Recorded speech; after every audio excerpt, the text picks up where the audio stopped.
வணக்கம்.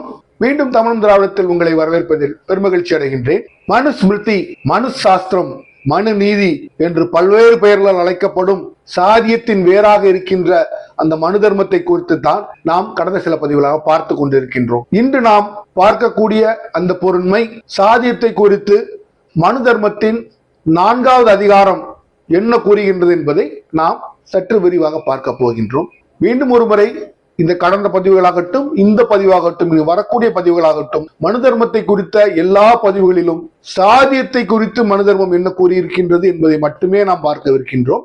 அதனால் பிற விஷயங்களை குறித்து இதில் விவாதிக்கப்படாது. சரி, நாம் மனு தர்மத்தின் 4வது அதிகாரத்தில் சாதியத்தை குறித்து என்ன கூறியிருக்கின்றது என்பதை பார்ப்போமா? மனு தர்மத்தின் 4வது அதிகாரம் 19வது வசனம் என்ன கூறுகின்றது என்றால், ஞானத்தை தரும் அறிவியலையும் செல்வத்தை சேர்க்கும் வழிகளை கற்பிப்பவைகளையும் உலக வாழ்க்கைக்கு சம்பந்தப்பட்ட விஷயங்களையும் வேதங்களை விளக்கக்கூடிய நிகமங்களையும் அனுதினமும் ஒரு பிராமணன் படிக்க வேண்டும் என்று 4ஆம் அதிகாரம் 19வது ஸ்லோகம் கூறுகின்றது. 4வது அதிகாரம் 27வது ஸ்லோகம் என்ன கூறுகின்றது என்றால், புனிதமான தீயை காக்கக்கூடிய பிராமணன் ஒருவன் புதிய கிரெயின், அதாவது தானியங்களையோ, மீட் அதாவது இறைச்சியையோ அக்ரயாணம் செய்து இஷ்டி செய்து படைப்பதற்கு முன்னால் அந்த புதிய தானியத்தையோ மாமிசத்தையோ உண்ணக்கூடாது. இது நமக்கு என்ன புலப்படுத்துகிறது என்றால், பிராமணர்கள் இந்த மனுஸ்மிருதி எழுதக்கூடிய இந்த காலத்தில் மாமிசம் உண்டிருக்கின்றார்கள் என்பதை இது புலப்படுத்துகின்றது. இப்பொழுது மாமிசம் உண்பது தவறு என்று கூறுகின்ற பிராமணர்கள் அன்று மாமிசம் உண்டிருக்கின்றார்கள். தங்களை பொதுமக்கள் அப்புறப்படுத்தி காண்பிக்க வேண்டும் என்பதற்காகவே பிற்காலத்தில் நாங்கள் சைவர்கள் என்று சைவம் தான் சாப்பிடுவோம், அசைவம் சாப்பிட மாட்டோம் என்று கூறியிருக்கிறார் என்பது இதன் மூலம் தெல்ல தெளிவாக புலப்படும். இதற்கு அடுத்தபடியாக 4வது அதிகாரம் 61வது ஸ்லோகம் என்ன சொல்கிறது என்றால், ஒரு பிராமணன் எந்த தேசத்தில் வசிக்க கூடாது என்பதை பற்றி அது பேசுகின்றது. சூதரர்களால் ஆளப்பட்ட ஒரு தேசமும், அன்ரைட்டியஸ் அதாவது தவறான பாதையில் செல்லும் மனிதர்கள் வாழக்கூடிய ஒரு தேசமும், ஹெரட்டிக்ஸ் அதாவது இறை மறுப்பாளர்கள் அதிகம் உள்ள ஒரு தேசத்தையும், a country swarming with low caste people அதாவது தாழ்ந்த ஜாதி மக்களால் நிறைந்து வழிகின்ற ஒரு தேசத்திலும் ஒரு பிராமணன் வசிக்க கூடாது என்று கூறப்படுகின்றது. அதாவது சூத்திரன் ஆளக்கூடாது, தாழ்ந்த ஜாதி மனிதர்கள் வசிக்கின்ற தேசம் என்று கூறுவதை இங்கு நாம் நிச்சயமாக தமிழகம் என்று எடுத்துக்கொள்ளலாம். ஏனென்றால் தமிழர்கள் ஆரியர்கள் அல்லர். இந்த ஆரியர்கள் என்ற வரைமுறைக்கு வெளிப்பட்ட மனிதர்களாக, வெளியிருந்த மனிதர்களாக நாம் இருப்பதால் இது நம்முடைய தமிழகத்தை குறிக்கும், நம்மளைத்தான் அவர்கள் தாழ்ந்த ஜாதிக்காரர்களை குறிக்கிறது என்று சொல்லுகிறார்கள் என்பதை நாம் தெள்ள தெளிவாக புரிந்து கொள்ள முடியும். 4வது அதிகாரம் 64வது ஸ்லோகம் என்ன சொல்லுகிறது என்றால், ஒரு பிராமணன் ஆடக்கூடாது, பாடக்கூடாது, மியூசிக்கல் இன்ஸ்ட்ருமெண்ட்ஸ் எதுவும் வாசிக்க கூடாது, தன்னுடைய தொடையை தட்டக்கூடாது, அநாகரிகமற்ற குரல்களை எழுப்பக்கூடாது, அவன் அதிகமான உணர்ச்சியில் இருந்தாலும் அநாகரிகமற்ற குரலை எழுப்பக்கூடாது என்று கூறியிருக்கின்றது. இதில் என்ன விடயம் என்று நீங்கள் கூறுகிறீர்கள் என்றால், பிராமணர்கள் இதையெல்லாம் செய்யக்கூடாது என்று மனுஸ்மிருதி, மனு நீதி தெளிவாக கூறுகின்றது. ஆனால் இன்று என்ன நடக்கின்றது?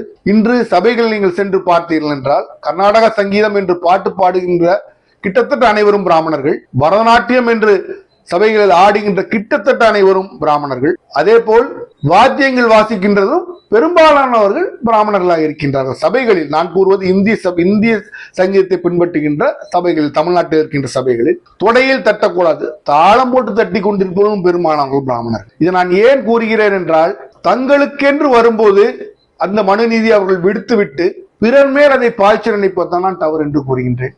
இவையெல்லாம் பிராமணன் செய்யக்கூடாது என்று மனுநீதி தெளிவாக தெரிவித்திருந்தும் அதை பிராமணர்கள் என்று செய்து கொண்டிருக்கின்றார்கள். ஆனால் சூத்திரர்கள் மேல் என்னெல்லாம் கடமை விதிக்கப்பட்டிருக்கும் அதெல்லாம் சரி என்று கூறுவது முன்பின் முரணாக இருக்கின்றது. நாங்கள் மனுநீதி தவறு என்று கூறும்போது இதையும் தவறு என்று தான் கூறுகின்றோம். ஆனால் ஒரு சாரார் மனுநீதி சரி, அது மக்கள் மேல் நியமிக்கப்பட வேண்டும் அல்லது அதன்படியே சட்டம் அதன்படியே சட்டம் ஏற்படுத்தப்பட வேண்டும் என்று கூறியவர்களும் உள்ளனர்.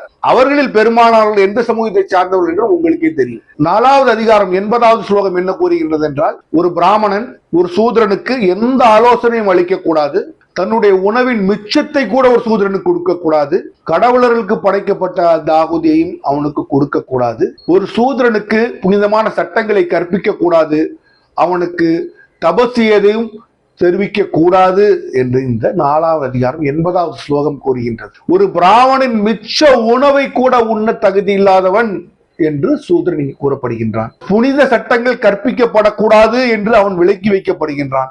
எந்த தபசுகளும் செய்ய அவன் கற்பிக்க கூடாது என்று அவனுக்கு சொல்லப்படுகின்றது. இத்தனை தாழ்மையான இலைநிலையில்தான் மனு சாஸ்திரம் சூத்ரன் என்று கூறப்படுகின்றவர்களை வைக்கின்றது. இது நாம் திரும்பி திரும்ப சொல்ல வேண்டிய அவசியம் இல்லை.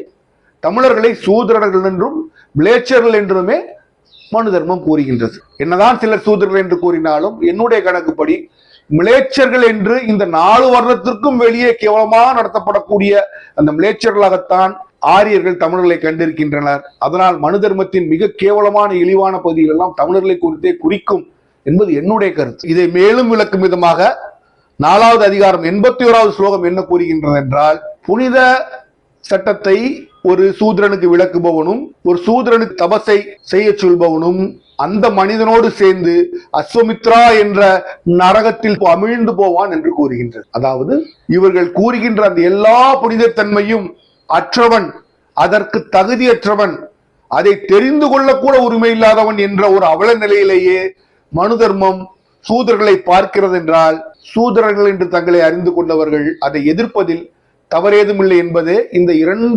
4ஆம் அதிகாரம் 80வது ஸ்லோகமும் 4வது அதிகாரம் 81வது ஸ்லோகமும் நமக்கு எடுத்துரைப்பதாகவே நாம் எடுத்துக்கொள்ள முடியும். 4வது அதிகாரம் 92வது ஸ்லோகம் ஸ்பிரிச்சுவல் மெரிட், அதாவது தெய்வீக சம்பந்தமான உயர் காரியங்களை பற்றியும் அக்விசிஷன் ஆஃப் வெல்த், பணம் சம்பாதித்தை குறித்து பற்றியும் 4வது அதிகாரம் 91வது ஸ்லோகம் கூறுகின்றது. அக்விசிஷன் ஆஃப் வெல்த், அதாவது பணம் சம்பாதிப்பதை குறித்தும் 4வது அதிகாரம் 92வது ஸ்லோகம் கூறுகின்றது. 4வது அதிகாரம் 99வது ஸ்லோகம் என்ன கூறுகின்றது என்றால், let him not recite the text indistinctly, அதாவது புரியாதவாறு அதை வாசிக்க கூடாது.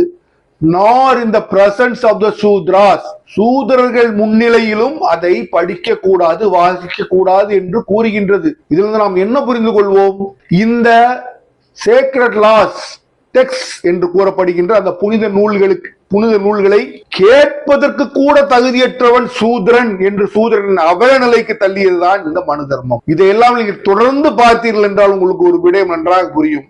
ஏன் புரட்சிவாதிகளான டாக்டர் BR அம்பேத்கரும் தந்தை பெரியாரும் இன்னும் பலரும் ஏன் இதை எதிர்த்தார்கள் என்ற காரணம் உங்களுக்கு தெளிவாக புரியும். இன்னும் இந்த 4வது அதிகாரத்தில் சாதியத்தை குறித்து என்ன கூறியிருக்கின்றது என்பதை நாம் தொடர்ந்து அடுத்த பதிவில் பார்ப்போம். அதுவரை உங்களிடமிருந்து விடைபெறுகின்றேன். நன்றி, வணக்கம்.